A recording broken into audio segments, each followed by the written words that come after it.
मेरे बच्चों, तुम समझते हो कि तरक्की, दौलत और टेक्नोलॉजी ही सब कुछ है, मगर हकीकत कुछ और है।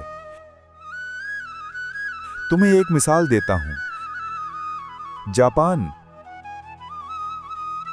दुनिया का सबसे तरक्की याफ्ता मुल्क। उसके पास इल्म है, दौलत है, सहूलतें हैं। मगर बच्चों, वहां एक ऐसा अलमिया है जिसे सुनकर रूह कांप उठती है। उसे कहते हैं कोडुकुशी, यानी तन्हाई में मौत। हजारों लोग अपनी जिंदगी के आखिरी दिन अकेले गुजारते हैं। कोई हाल पूछने वाला नहीं, कोई सहारा देने वाला नहीं। वो मर जाते हैं और हफ्तों महीनों बाद उनकी लाश मिलती है।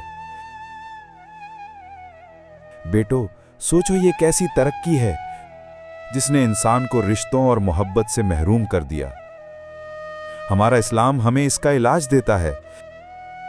इस्लाम कहता है वालिदैन की खिदमत करो, रिश्तों को जोड़ो, बुजुर्गों का सहारा बनो।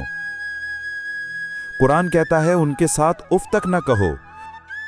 नबी सल्लल्लाहु अलैहि वसल्लम ने फरमाया, वो मोमिन नहीं जिसका पेट भरा हो और उसका पड़ोसी भूखा रहे। याद रखो बेटो, खानदान और रिश्ते ही वो नेमत हैं जो तुम्हें तन्हाई और बेबसी से बचाएंगे। माँ बाप की खिदमत करना, बहन भाइयों से ताल्लुक जोड़े रखना और अपने बुजुर्गों की इज्जत करना, यही तुम्हारा असल सरमाया है। दुनिया की दौलत खत्म हो सकती है, टेक्नोलॉजी बदल सकती है, लेकिन अगर तुम्हारे साथ खानदान और रिश्ते हैं तो तुम कभी अकेले नहीं मरोगे। अल्लाह करे मेरे बेटो, तुम सब अपने वालिदैन का सहारा बनो, अपने रिश्तों को मजबूत करो और कभी किसी को तन्हा मरने के हाल पर न छोड़ो। आमीन।